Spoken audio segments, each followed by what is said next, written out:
Okay, so I'm going to get us started. I want to make sure a couple of quick housekeeping notes. Lisa already mentioned it that this is a meeting format, so asking questions, you can unmute, but let's, as a courtesy to everybody, stay on mute, use chat if you can, and then Leah will lead us into how she wants to answer questions throughout the conversation today. So that's important as housekeeping notes. Also, with regard to the organization, your membership renewals are coming out, so please keep your eye out. We look forward to your continued membership and participation in the ABTE. And we also have a couple of upcoming events, whether they're on your calendar or not. One, of course, the first on October 28th in the evening. Learn more about AVMA's journey for teams, and that's Dr. Latonia Craig, Chief of Veterinary Engagement and Belonging for the AVMA. We have on the 12th of November during the day, Aretta Samples, who's our JAVT editor, and she's going to talk about writing to publish because we do know that some folks are afraid to write or don't feel like they have something great to say for the journal. So please, we hope you'll attend that and get to know more about how to write for that particular thing. And then on November 25th, we're going to have a look inside a year of VTNE advocacy. So we hope, again, keep your eye on newsletters, the website, social media, all of these will be posted so you can participate. So that is that. And now I want to introduce Leah Rodzik. As you've all decided to participate today, you probably have already read a lot about her. And given that she's a passionate, advocate for accessible and inclusive learning, she is the director of Institutional Development and Training at Cape Fear Community College. Today, you're going to bring your deep expertise in digital learning design, faculty development, and compliance, especially in the virtual and hybrid environments that we're all at this point very accustomed to. So, if I'm correct, you've spent more than a decade helping educators not only adopt new tools, but to make them work for everybody. And today you're going to guide us through the key updates to ADA Title II and what WCA, can't speak today, WCAG 2.1 AA compliance really means for the vet tech programs, and then what steps that all of you can take so that you're doing it right also right now. So that is the introduction. Please, Leah, share what I missed and go forth and conquer. Awesome. Thank you. I really appreciate you guys having me. Um, as she mentioned, my name's Leah Rodzik. I live in Wilmington, North Carolina, down here by the coast. I get to live about a mile from the beach, which is wonderful. I started out my career just kind of as a regular teacher. I taught high school math for the longest time.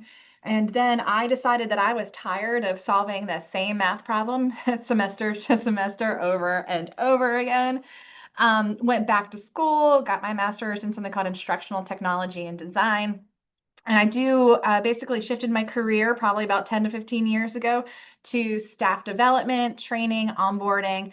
And right now, my focus is online education. And so I spend my whole time talking about how to best teach online, the best practices, and really developing those skills for staff. A lot of people at a college level, you guys are all excellent at your fields, at, veterinary science and but when it comes to things like your LMSs and digital technologies and stuff like that, that's where we need to grow. So I'm kind of like that middleman step to kind of bridge that gap for you. Um, so for today, there we go. I just want to be clear about what our goals are. When it comes to ADA compliance, it can be a rabbit hole of just topics and topics and topics, and you can dive down. There are entire people that dedicate their field of study to this. So your goal is to familiarize yourself with these concepts and just kind of have the general idea and purpose of like what your next steps should be, and also give you an opportunity to ask questions. That said, I just want to be clear. My field is instructional design. I am not a lawyer. I know at some point somebody is going to ask me a question about the technical, like, well, what if I do this and not that? I need to make sure you guys know that there is nuances to all of these ADA laws, and I won't be able to speak to every detail of the legal aspect. Like, if you get audited, what happens? But in general, here's the idea of what's happening, and I think most of you have heard about this.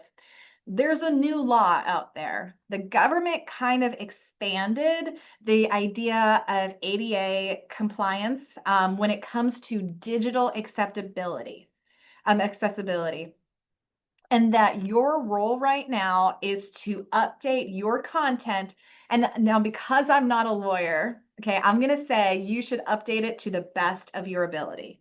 I'm sure the lawyer will say you must update to be perfection, but we are still learning, we are still growing. And so we are going to do the best that we possibly can to make sure that we are compliant with these new federal laws.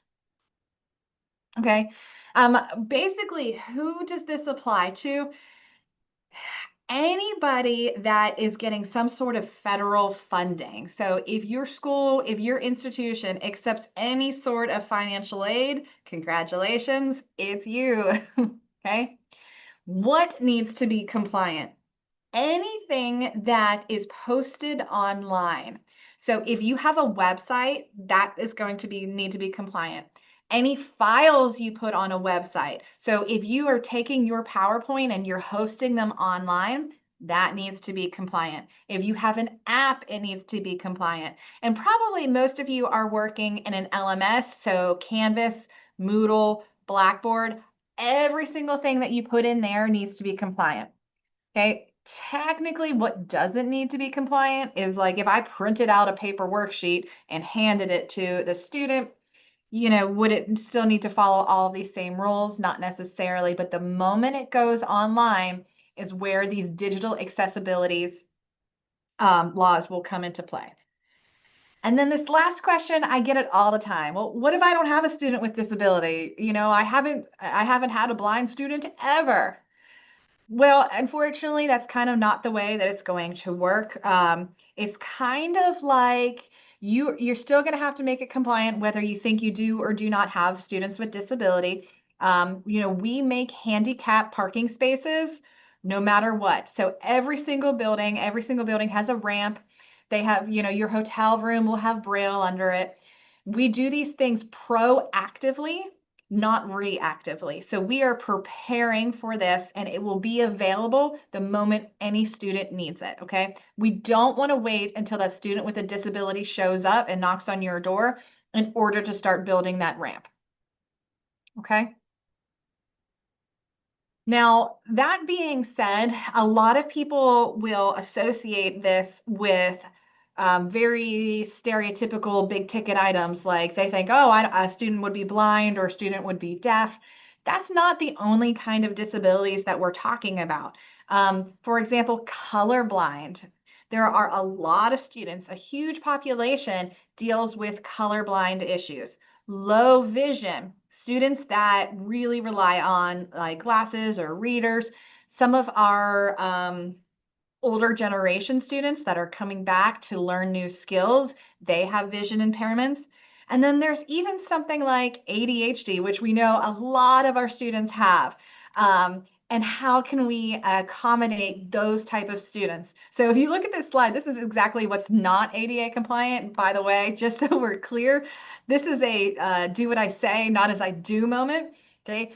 Obviously, yellow text is really hard for those colorblind students. Tiny vision, tiny font is really hard for our low vision learners. And that pulsing thing is probably driving all of you with ADHD crazy right now. You can't stop looking at the fact that something is moving on the screen. So we are going to make these with all disabilities in mind. Are you sharing your screen? Uh, I I am. How are we? I can see it on my end. Okay. You can see if you can try to pin it. but everybody else thinks we're good. We'll try to figure that out. Yep, I can see it on my end. Okay, just checking. I'm like, I hate when that happens. It's definitely happened before. So for the sake of this presentation, I kind of brought two main ideas into some ADA compliance, document structure and media. There, um, So we are going to talk about things like formatting and font choices, reading order, media, and how you handle your pictures and your alt text. Nothing that I'm going to talk about is going to require you to have some PhD in computer science and coding. Everything that we talk about are just going to be tweaks, basically, to your creation process. They are little itty bitty changes that are going to make that impact. No coding required, no extra like PhD. You have probably seen all of these tools before and just didn't really understand what they were there for. So the first thing that we're going to kind of jump right in is this fact that we're going to have something called alt text. It's alternative text. Most people call it alt text for short. And it is a requirement that every single time you have a picture, and I am going to show you how to do this at the end of the slide, that you basically describe kind of behind the scenes what is the picture of. So if you have a visually impaired student and you are trying to teach them, I'm going to look at this middle example here, the diagram of the flea or the life cycle of it. You know, if you're using that as a teaching tool and the student can't see the picture, then what is the point of having it? So you are going to have to add text, not necessarily the way I've done it here below, but in the like within the coding, I'll show you how to do that. That describes that picture. So it can be, alt text is meant to be pretty straightforward and simple. We want to kind of cut to the chase of what it's trying to demonstrate. So I have giant panda eating a carrot. Okay. I have the life cycle of a flea. And so if you look at the way I described it, it's actually telling you what you should be learning. It starts off with the egg, it hatches into the larva, and it develops into the flea. Oh, don't make me say that word. Pump. I know I've said that word before, and it launches into the adult flea. You got this. No giggling at me.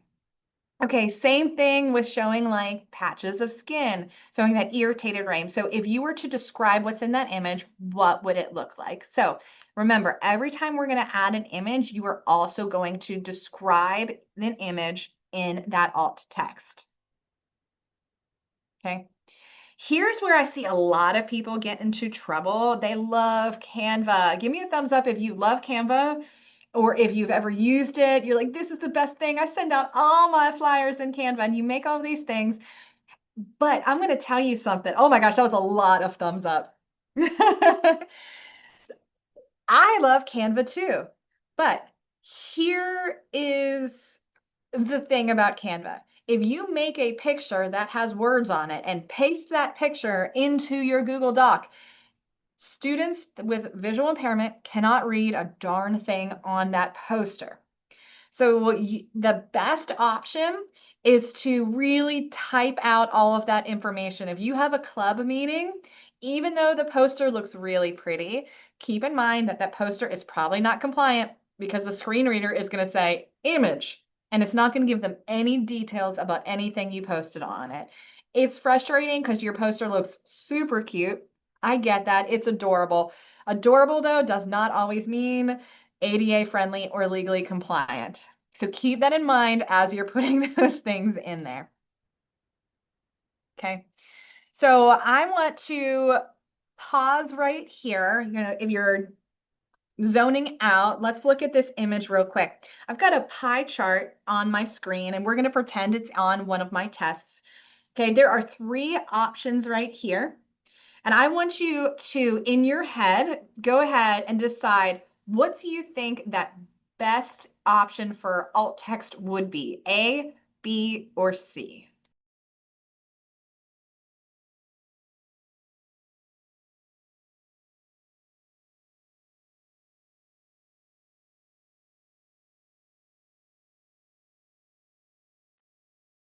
Okay.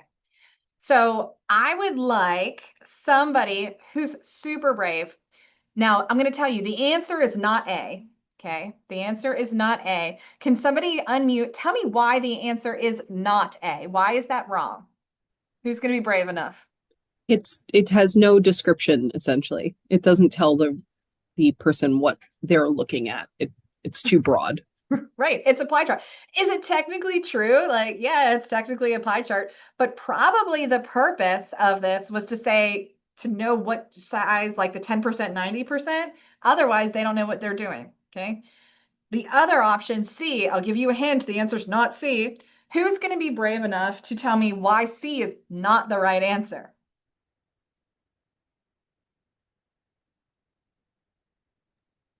I'll take it. Too much information. Exactly. Too much information. Okay, they just need to know the basics. Rendered in bold, contrasting shades of blue.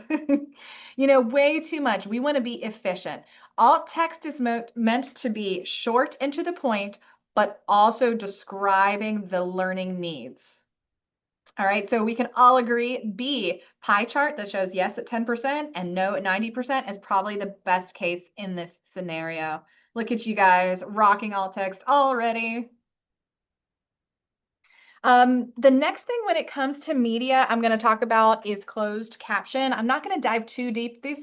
Remember I said we could probably go on for hours and hours about all the details, but if you have a video, it has to have closed captions on it. All right. I actually am not hard of hearing, and yet I still use closed captions almost on a daily basis. I'm sure a lot of you can relate on how lovely they are. They are so widely used and so helpful to an online class that when we create a video, always put closed captions on it. Now, depending on your school or your university, you guys might have different platforms out there. A lot of platforms will do this for you. You probably don't have to sit there and type up every single thing you've said. There's automation that can do that in the world of AI. If you don't have a paid product that will do that, and here's my recommendation, YouTube. YouTube does captions for you. So if you make your video recording and you pop that baby over to YouTube, YouTube will generate some closed captions for you and it solves that problem. I'm not saying it's a perfect tool. It'll get like 9 out of the 10 words correctly. You may have to go back and edit it, but it's really simple to edit. You basically just edit it like a Word document and I've definitely had instances where it misunderstood what I had said to something a little naughty and I was like, oop, we got to change that. So keep an eye on that. But YouTube, don't giggle. YouTube is going to be your friend when it comes back to adding those closed captions. Okay. I'm going to kind of switch gear a little bit to document structure. So remember, images need descriptions, videos need captions, reading order. So this is a beautiful thing. This is my fake PowerPoint I made for today about large dog breeds. And if I was a teacher, I'd be like, hey, there's a husky and he looks like this. Hey, there's a Great Dane and he looks like this. And you would describe it. However, depending on how wild you got in creating it, when somebody that is using a screen reader that's getting it read aloud to you, sometimes it will read things in the wrong order. And you want to make sure that that is always corrected. So have you ever basically you're designing a PowerPoint and you put like, ooh, text box here, ooh, text box here, and then you decide to rearrange and you scramble? We've all done it. We've all rearranged and scrambled. But I want to make sure that, oops, I keep going in that wrong order, that when I do this, it's going to read the title of the slide first. So if you look at this picture I have now, I kind of put some dots on there. The first thing the screen reader should read is the title, large dog breeds, okay? Then assuming we're going to talk about that husky next, number 2, and remember, we have an alt text, which would be an image description. So I probably would have like black and white fluffy dog with pointy ears. Okay, making sure to describe what it comes next. Otherwise, it could, in theory, just kind of bounce around from things to the page. It could start with describing the German Shepherd and then talk about the Husky and then bounce back and towards the Great Dane. And it theoretically in PowerPoint could kind of jump around. So if you look, this is what your PowerPoint typically would look like. There is a magical button on here. I will show you that a little later in the presentation. There's an accessibility check and there is a button. It's always been there. You just may not have ever noticed it's been there, okay? And it's called the reading order or the reading order panel, something like that. And over here on this left-hand side, it will tell you what order it's going to read it. And if it's wrong, you should correct that. Okay, make sense? So you want to say, hey, the first thing is the title, and then it's going to do picture 4, picture 6. It will highlight all those 3 things. So far, so good? Okay. I am going to pause here for just a second. Anybody have any questions so far about things we've seen, such as alt text, reading order, closed captions? I do on alt text, and I'm sorry. If you're going to put alt text in there, can you run over that again real quick on how to do that? Because I missed that somehow. Oh, on how to add it? Yes. You didn't miss it. I haven't done it yet. Okay, Let me never get to mind. the end only I'll wait. because I have to exit my PowerPoint and get back in. I'll wait. Yes, you Oh. didn't miss it. I'll leave you in anticipation. I have a quick question. Yeah. If we are using PowerPoint to build our presentations and we put it in with accessibility and all the things that we're talking about, and then compress it to a PDF, are those maintained? So the answer to that is sort of, Okay. depending on how you save. There Got it. is a right way to do it and a wrong way to do it. The wrong way is that cheat way. Have you ever done that Microsoft print to PDF? Okay. Yes. If you ever click that print to PDF button, that is going to undo all of the accessibility things that you did. When we get to the end, I'll show you how to do that and how to save it correctly. And if you save it correctly, then a lot of these will hold. Thank you. I have a question. If Sure. I use some YouTube videos within my PowerPoints, I'm assuming YouTube has it already built in the program that they have closed captions. So Typically, if they do, does that show up while the PowerPoint's playing? are But you while leading it the or so the answer is yes, it can. Once that video starts playing, there's going to be a little CC in the bottom right corner that a student can toggle it on or off. So if you're leading a presentation, you can toggle it on for them. Or if they are supposed to be doing it on by themselves, they should be able to turn it on and off. It's typically off by default, but can be turned on. Okay, thank you.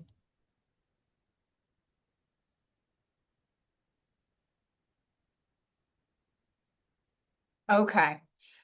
So here are the more simplistic things. These are things that you are probably already doing, but it's part of ADA compliance. Like you can give yourself a pat on the back. You're like, I can definitely do that. Remember, no coding is required to be ADA compliant, right? So we're going to talk a little bit about picking the right font, picking the right colors, using headings. All right. So let's dive in. Easy thing number 1, easy thing. Pick easy to read large fonts. Okay, if you look at my screen, I have 2 examples up there. One is a yes and one is a no.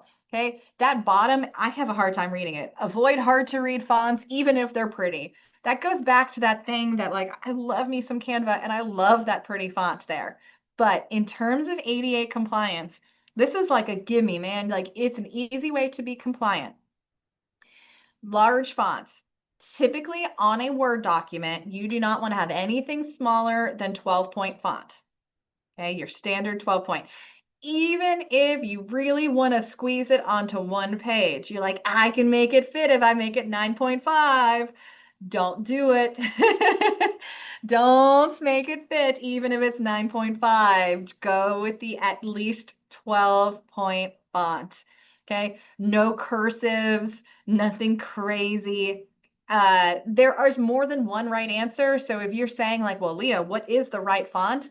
You know, your basic Times, your basic Arial, there's more than one right answer, and there's also a lot of more than one wrong answers. So use your best judgment on, is this easy to read or not?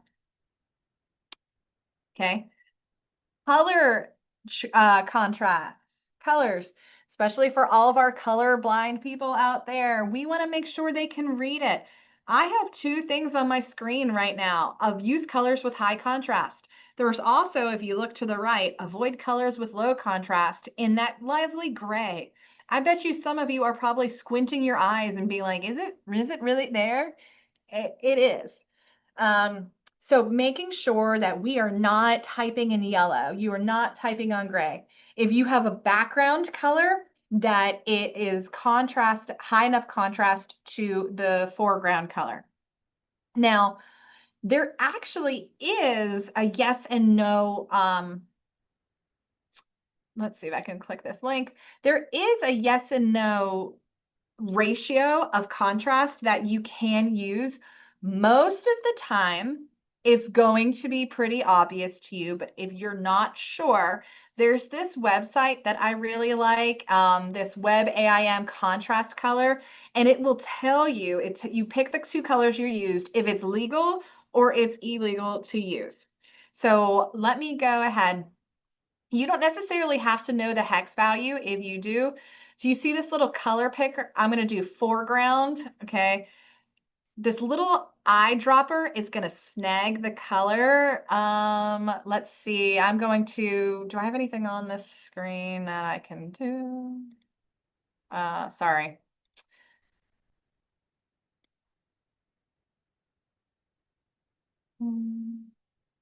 Okay, I'll just pick a color on the screen. So I'm going to say yellow background, yellow font on, and then I use my color picker to do white background. So I picked yellow font, white background. I go down and look at this, fail, fail, fail.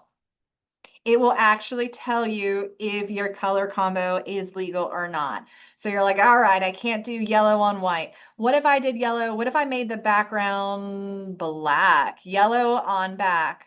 Oh, look at that. Pass, pass, pass. So there are websites and tools out there for free that if you're ever unsure, you can check if you like.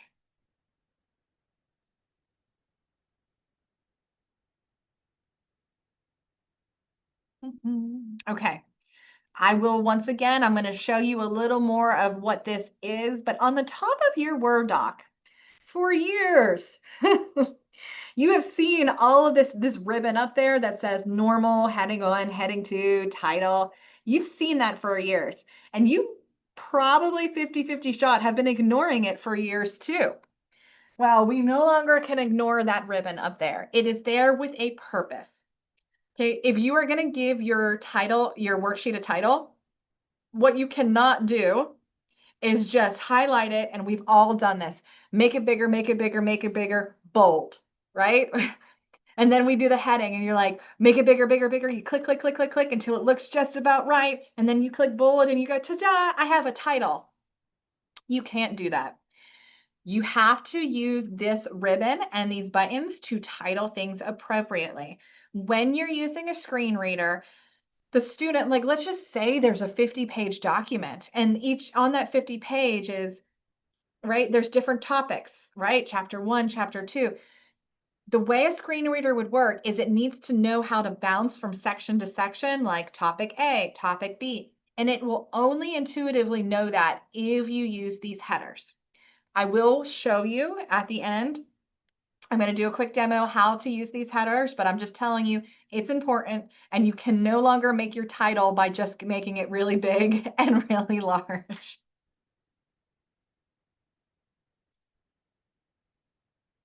All right, I'm going to kind of gloss over this one. This one gets complicated. I could probably spend another 45 minutes on tables, but here's the gist of a table. Tables get tricky for a screen reader, especially it doesn't know whether it's supposed to read it side to side or up and down. And so there's some formatting issues. When we have a table, number one, the more simple, the better. More simplistic is better. Okay. Don't try to merge all the cells together. Okay. Don't put a table in a table. The top row should be a header row where it's describing what's going to be underneath of it in each columns. And if you have a table, you should give it a title. So if you had more than one, like let's say one table is profits and the other one is losses, you need them to know which one is which. So you're going to have to label it.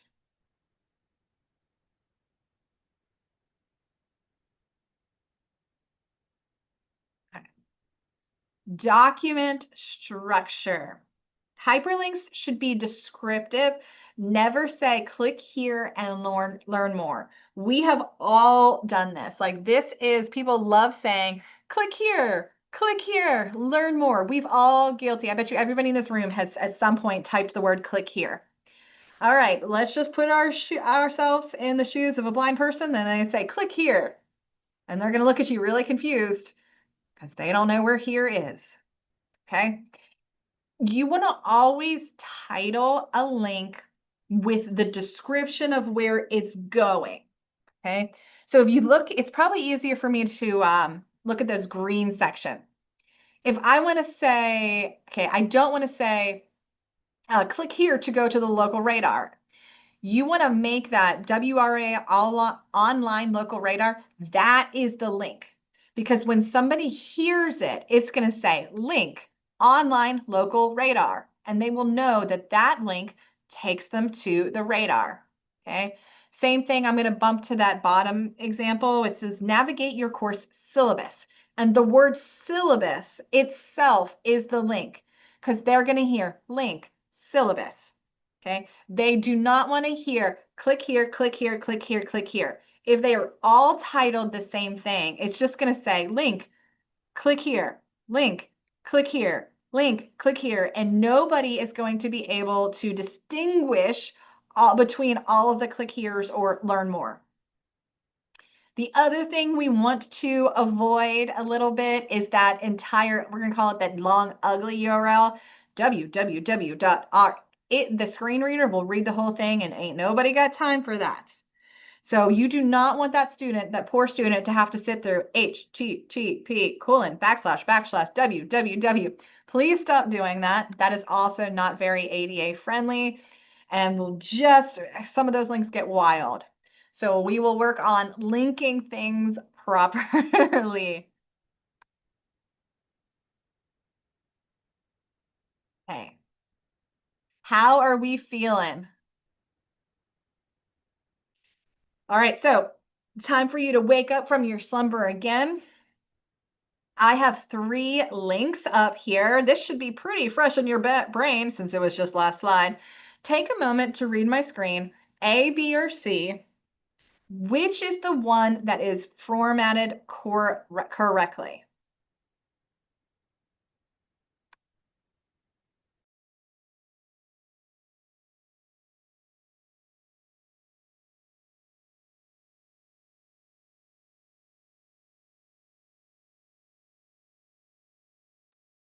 Thank you, everybody in that chat. And notice that they're all essentially the same end result. So this is what I'm talking about, ADA compliance. It's not required like that you know how to code anything. It's that you are going to have to get used to a different structure of writing style. Okay. You know that you shall never use the word click here again. It's not going to take you any longer to do, but there will be some tweaks that you're going to do in your brain in order to make that work.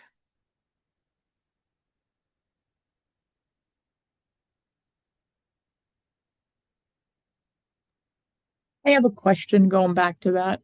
Yeah, sure. On number B, how does the person know that this guidance on the APPR law and regulations, Is that on a YouTube video? Where is that though? So how do they know where to go to find that? So it should take them, I can't remember, I think this takes them to a third-party website. And that actually leads to a different point that I didn't really talk about too much. If we want to dive a little deeper into it, after the link, you could say something like, have you ever seen it say opens in a new tab? Or have you ever seen something that says like downloads as a PDF? So you can also include how it's going to open after that link, and it will give that person a little a better idea of what's going to happen when they click on it. Somebody that's using a screen reader will have extensive training typically on how to do it. And what they're doing is really using their keyboard to jump from place to place. And it's going to read link guidance. And whenever they click on it, it'll hopefully pop open to either the video or the website. Did that help at all? Yes, thank you so much. Okay. Now, everything that we talked about, nothing was too tricky. You're like, oh, so I can't type in yellow anymore? Oh, no. Okay.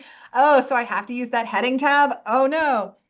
Microsoft will help you. I will show you how to do this. There's the accessibility checker in Microsoft. There's the accessibility checker in PowerPoint, Excel, all of that.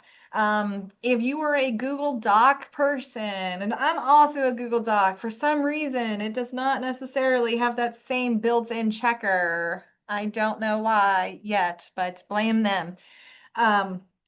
It doesn't mean that Google Docs are not compliant. It's that they don't have this magical button that I like so much. There are certain add-on tools you can do that will also help. I like this statement. Microsoft Accessibility Checker is a great starting point. People will always come to me and they say, hey, Leah, it passed the Microsoft Accessibility Checker, so it must be perfect. And I'm like, it could be pretty good.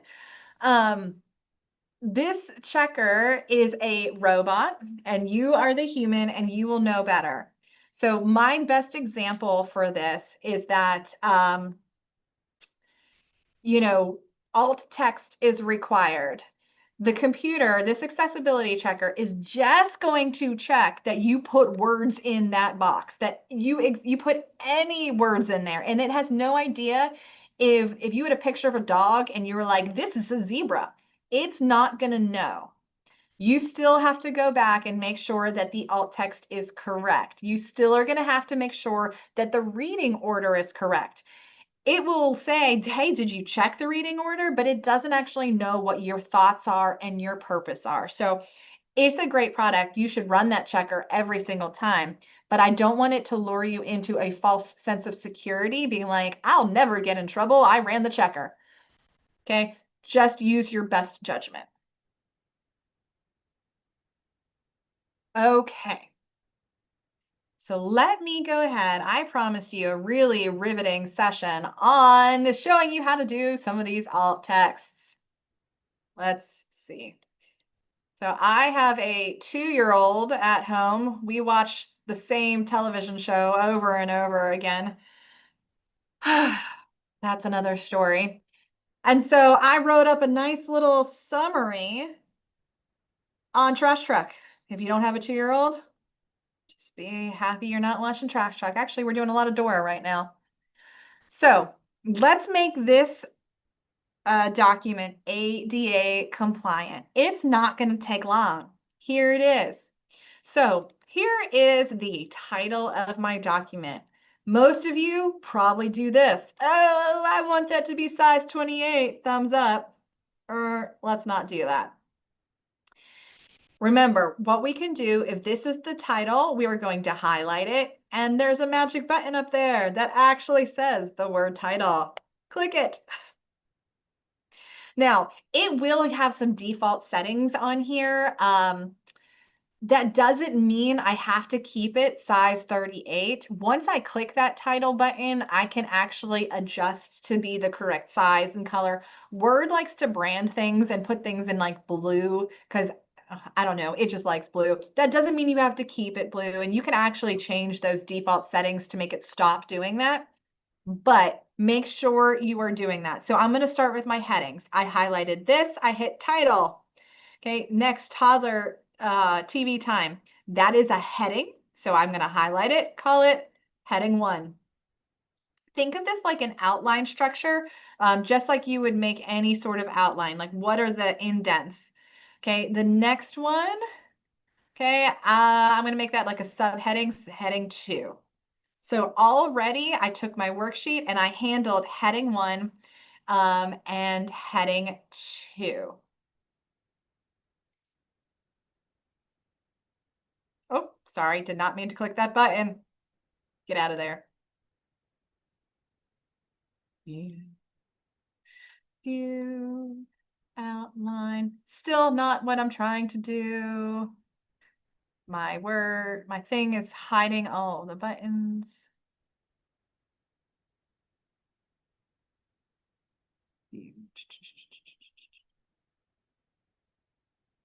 I keep hitting that same button. Okay. All right. Next, as much as I love this really pretty font, cursive fonts have got to go. Okay, we're going to go ahead. We're going to stick from that cursive. I'm just going to change it back to Arial. Okay, my point of this, I know you're like, I can't believe I'm sitting through a class where she's telling me to change the font. That's it. The point of this is to show you that you can be ADA compliant without much, you don't have to be fancy. All right, somebody asked about alt text. So here I have my image, and obviously every single time I have an image, I need to describe it. So I click on the image and I'm going to use my mouse to right click it. I can use my, okay. Once I right click it, there's this button down there that says edit alt text, and you can choose that. Now here is where you would go ahead and describe that image. So this is that panda eating a carrot, or pie chart, this and that. In Word, it does have a little bit of AI where it can try to generate the description for you. A cartoon of a garbage truck, sure. Just because this is not exactly an important learning tool that needs to be on there. So we could use AI to do that. If this picture is not relevant to learning at all, which sometimes we do that. We just have some decoration on there. We just wanted it to be a little more aesthetically pleasing. You can and should click that button that says it's decorative. Okay, so it is decorative or it's not, so that if it's decorative, the screen reader will just skip right over it. If you don't do that, the screen reader will pause and be like, there's an image here, but it won't tell them what it is. The other thing, before I get to this table, I want to talk about, and you guys can see my chat GTP, right? I want you to know, in the world of AI, AI is getting really good at writing alt text for you. You can go to the free chat GTP or the paid one, and add your images and say, write some alt text. So write alt text for this image. If you've already had it like copy and pasted on your clipboard, you can do that. I might just pick this poor horse with a pink cast over here. Let ChatGTP kind of do its thing. And you guys can be the deciding factor. Is that a good description of it? If it is, then we just go right click to copy. We will go to our picture. We go edit alt text. Actually, let me just put a new one in here. Okay.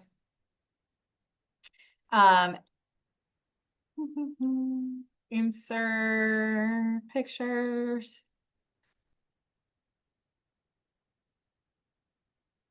And I see somebody in the chat talked about Grok works well too. Absolutely.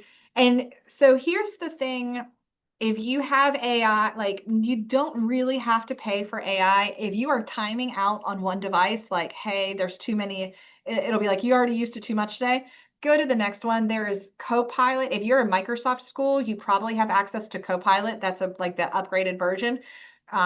Claude, Gemini, Grok, ChatGTP, use them all. If you just kind of rotate, you'll probably won't run out. So I've got my pretty horse. I'm going to right click. I'm going to click alt text, paste in that, and bam, it's beautiful. Now, remember what alt text is. It's not that you cannot see it, okay? It's not going to like pop up when you hover. It's not going to go underneath of it. It is for when a computer is reading it. If they have a screen reader, it will describe that picture in the way that you did that. And last but not least, I leave them to last because I'm hating tables. Remember, tables should be very simplistic. They are not meant for decoration. They are only meant for when you basically have to display this information.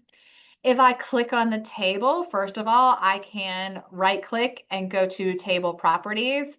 Look under table properties. There is a button that says alt text. So we can give that a title. This would be episode guide. This is me describing.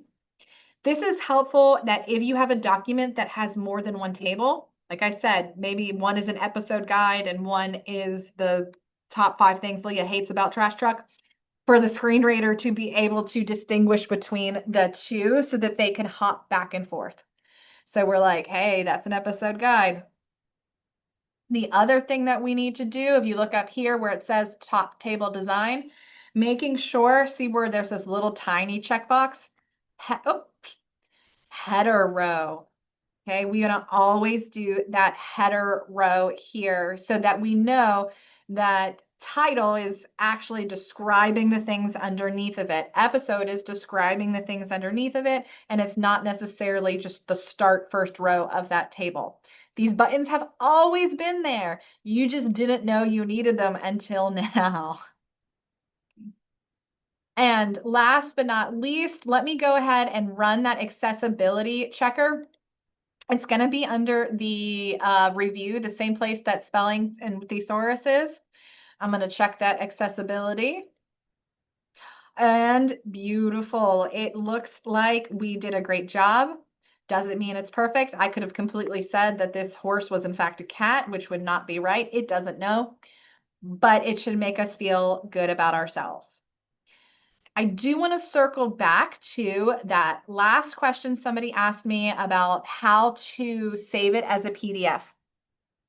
If you put all of that work into making something compliant, the worst thing that you could ever do is go print and then do this print to PDF thing, because none of those alt text like that behind the scenes stuff will save. It'll just like taking a picture of it.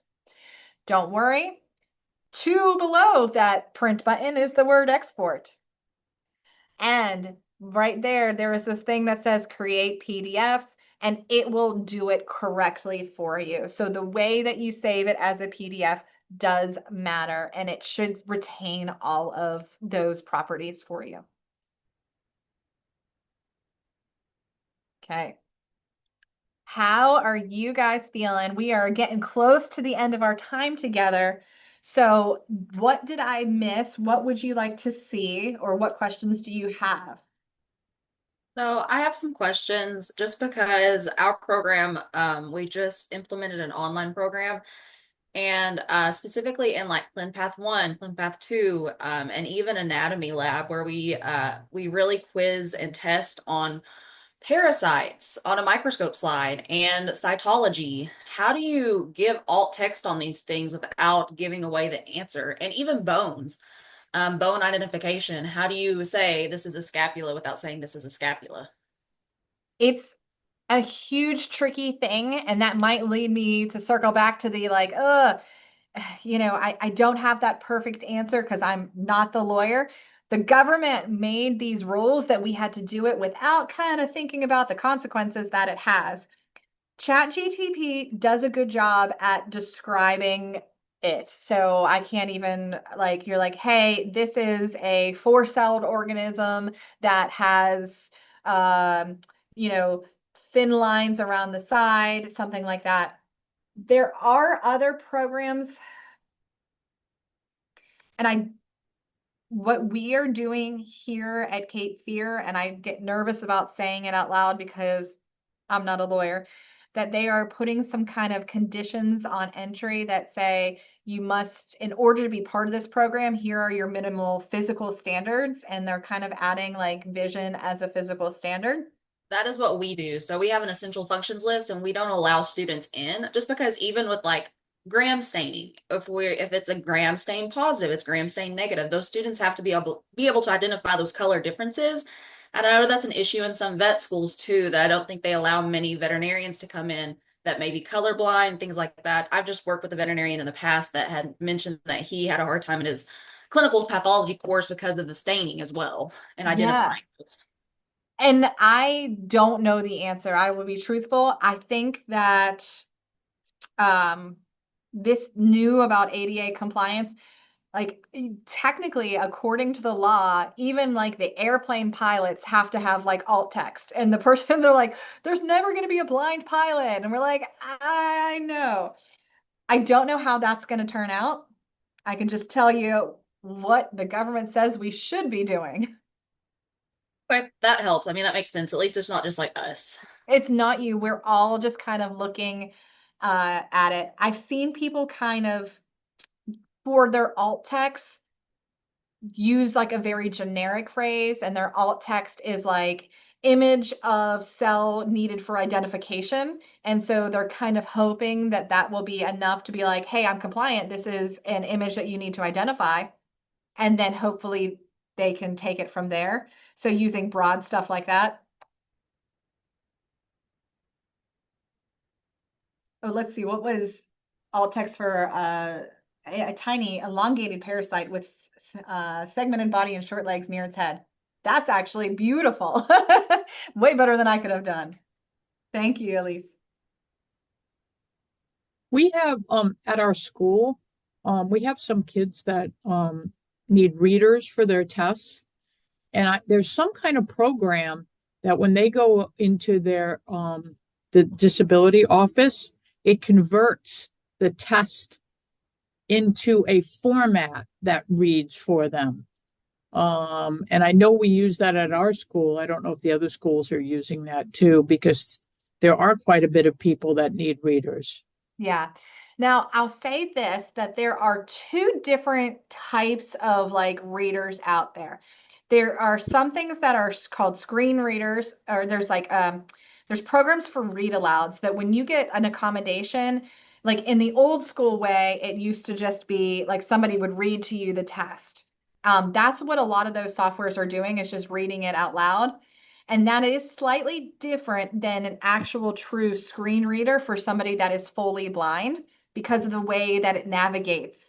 Um, all the same properties will remain true, but I just want you to know. So like, for example, right here, this will be a button that says read aloud, but you'll notice that like when I do my read aloud thing, it's not going to read the alt text, and it may not do all of the fancy stuff. I think I'm reading here on my computer. Trash truck. There we go. Just keep in mind that your read aloud is not the same ADA product as a screen reader. It's similar, but not perfect.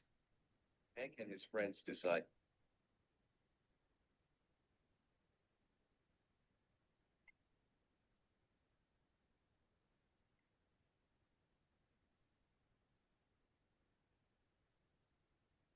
All right, last chance. Any questions for me? So when you're saying on that screen reader, that's when you're going to get, we used to laugh, the MapQuest way a long time ago, I used to call Bijou Street, Bijou Street. So this is when you're going to get the ones that pronounce things incorrectly. Yes. Thanks. I have another question. Sure. We have a student in our program that entered in a wheelchair, and it's something new for us. And we're navigating how we're going to be going out to large animal to be able to do the skills out there with the wheelchair, especially in handling cows and squeeze chutes and stuff like that. She also is a pre-DVM student. So my question to you is, are you going to have a lecture maybe on how to navigate the new student that possibly might be entering your program in a wheelchair and how we navigate the essential skills? Right. So I know that wouldn't personally be me. My specialty is the online environment, but I am sure that somebody in your thing, that's an excellent example of the world that we're coming into.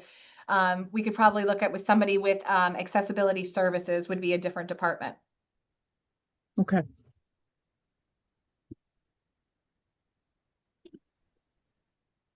Well, with that, it is 12:59, so well done on keeping us on clock, Leah. But thank you from the ABTE for doing this session. I think that everyone can share that this was pretty awesome and definitely applicable for all of us. And thank you for that. And I'm sure that if anyone has questions, they are going to track you down. Yes. I can put my email in the chat. You are welcome to email me anytime. I don't mind. But just know you can do ADA compliance. It's not complicated, but it is a lot of little details. This is great. Well, thank you again, and we hope we'll see everyone. We have a few, as I talked about at the beginning, a few webinars coming up. Lisa put the link to those in the chat as well. Thank you very much, everybody. Enjoy the rest of your afternoon. Bye.